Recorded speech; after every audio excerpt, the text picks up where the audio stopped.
बिस्मिल्लाहिर्रहमानिर्रहीम, अस्सलामु अलैकुम। कॉलम शामिल फारूकी के। आइए आज हम के कॉलम सुनते हैं। हुकूमत बैठी ढोल बजाए। ये कॉलम 12 नवंबर 1999 को शाया हुआ था। आइए सुनते हैं। कल शाम मेरे दोस्त सार भाई उछलते कूदते के अखबार लिए हुए मेरे कमरे में दाखिल हुए और एक अजीब हैजान खेज अंदाज में कहने लगे, देखा तुमने, आखिर मेरी बात सच्ची हुई है नहीं। तुमने मेरी कही हुई बात को कभी अहमियत नहीं दी। मैंने दबे हुए लफ्जों में कहा, इसरार भाई, कुछ वजाहत कीजिए तो मेरी समझ में भी आए। बोले, तुम्हें मालूम है पाकिस्तान मुस्लिम लीग नवाज ग्रुप सिंध के नायब सदर जनाब एजाज शफी 30 दिन की नजरबंदी के बाद रिहा कर दिए गए। मैंने कहा, इसरार भाई, ठीक है वो रहा कर दिए गए, बड़ी अच्छी बात है, लेकिन बतौर खास इसमें आपके लिए खुशी का कौन सा मौका है? आपसे तो उनके कोई जाती मरासिम भी नहीं थे कि आप उसके नाते से इतना खुश हो रहे हैं। अभी तो 4 दिन के बाद सैकड़ों और हजारों लोग पकड़े जाएंगे और जाहिर है बहुत से रिहा भी कर दिए जाएंगे। तो क्या आप सारी रिहाइयों में इसी तरह खुशी मनाएंगे? इसरार भाई ने कदर बरहमी के अंदाज में कहा, मैं उनकी रिहाई की खुशी नहीं मना रहा हूं, बल्कि अपनी रिहाई के बाद उन्होंने जो बयान दिया है मैं उस पर खुशी मना रहा हूं, क्योंकि इससे मेरी वो बात सही साबित हो गई जो मैं तुमसे कई बार कह चुका हूं। मैंने पूछा, वो कौन सी बात? बोले, तुम्हें याद हो मैं हमेशा कहा करता था कि जेल खाना एक ऐसी जगह है जहां तन्हाई में गौर खौस करने से इंसान के 14 तबक रोशन हो जाते हैं, और अगर कोई शख्स हर सुबह शाम सर नीचे और पांव पर दीवार से टेक कर आधा घंटा उल्टे खड़े होकर सोचता रहे तो सोचता चला जाएगा, उस पर ऐसे ऐसे हकायक मुनकशिफ होंगे जो उसके कभी वहमो गुमान में भी ना आए होंगे। मैंने कहा, इसरार भाई, जो कुछ कहना है जल्दी से कह लीजिए ताकि मुझे कुछ सोचने का मौका तो मिले। इसरार भाई ने फतमंदाना अंदाज में कहा, सुनो, एजाज शफी ने अपनी रिहाई के फौरन बाद इतनी सारी बातें बैकवक्त कह डाली हैं कि इनको सबको याद रखना बड़ा मुश्किल है। बहरहाल एक छोटी सी बात जो उन्होंने कही कि हम यानी एजाज शफी इसहाक डार की चमचागिरी नहीं कर सकते थे। अब अगर कोई उनसे पूछे कि आप इसहाक डार की चमचागिरी क्यों नहीं कर सकते थे, तो वो कहेंगे हमें नवाज शरीफ की चमचागिरी से फुर्सत ही नहीं मिलती थी। बहरहाल सबसे अहम बात एजाज शफी साहब ने ये कही है कि नादहिंदगान के खिलाफ कार्रवाई से हुकूमत को क्या फायदा पहुंचेगा। रकूम तो बैंकों में जाएंगी, हुकूमत के पास क्या आएगा?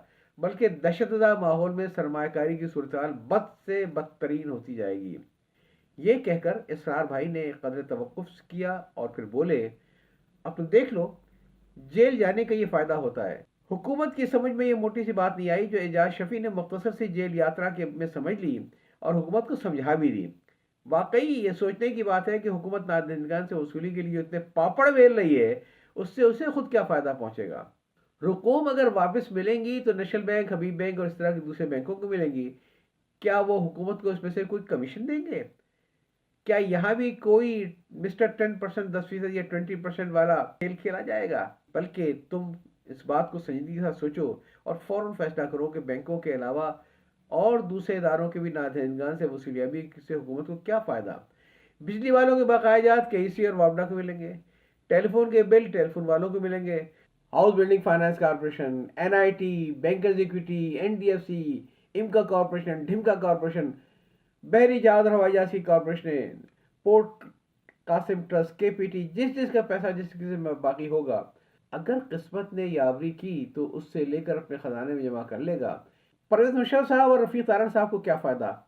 आखिर हुकूमत की दर्दसरी क्यों मोल रही है? नादहिंदे ख्वाम खा हुकूमत से खफा हो जाएंगे और दहशतज़दा माहौल के अंदर सरमायाकारी की सूरत बद से बदतरीन हो जाएगी। इसरार भाई की बातों से लाजवाब होकर मैंने अखबार पढ़ना शुरू किया, लेकिन फिर मुझे फौरन ही एक बात सूझ गई। मैंने कहा, इसरार भाई, पहली बात तो ये कि बद से बदतरीन वाला फ़िक्रा खिलाफ मुहावरा है। हालात के लिए कहा जाता है कि बद से बदतर हो जाएंगे, बद से बदतरीन कहना खिलाफ मुहावरा है। एसआर भाई ने कहा, मुमकिन है ये खिलाफ मुहावरा हो, लेकिन खिलाफ वाक़या तो नहीं है। शफी साहब गालबन ये कहना चाह रहे थे कि हालात तो बेनज़ीर ने बद कर दिए थे, हमारी पार्टी ने तो बदतर कर दिया। अब अगर वसूलियाबी की मुहिम जारी रही तो हालात बदतरीन हो जाएंगे। मैंने कहा, इसरार भाई, अच्छा वो दूसरी बात ये कि शफी साहब ने यह भी तो कहा है कि हुकूमत पहले यह पता करे कि गदून अमजई, नूरियाबाद, चीचावती की सनतें क्यों नहीं चल रही हैं।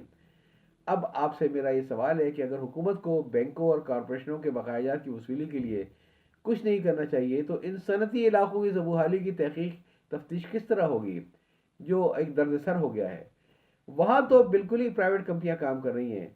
حکومت چھوڑ دے ان کو ان کے حال پر، لال جی کمپنی کو لال جی کا درد سر اور مال جی کمپنی کو مال جی کا درد سر رہنے دیں، اور حکومت تو بس یہ کرے کہ کھیر پکائی جتن سے چرخا دیا جلا، آیا کتا کھا گیا تو بیٹھی ڈھول بجا، یعنی حکومت بس بیٹھی ڈھول بجائے۔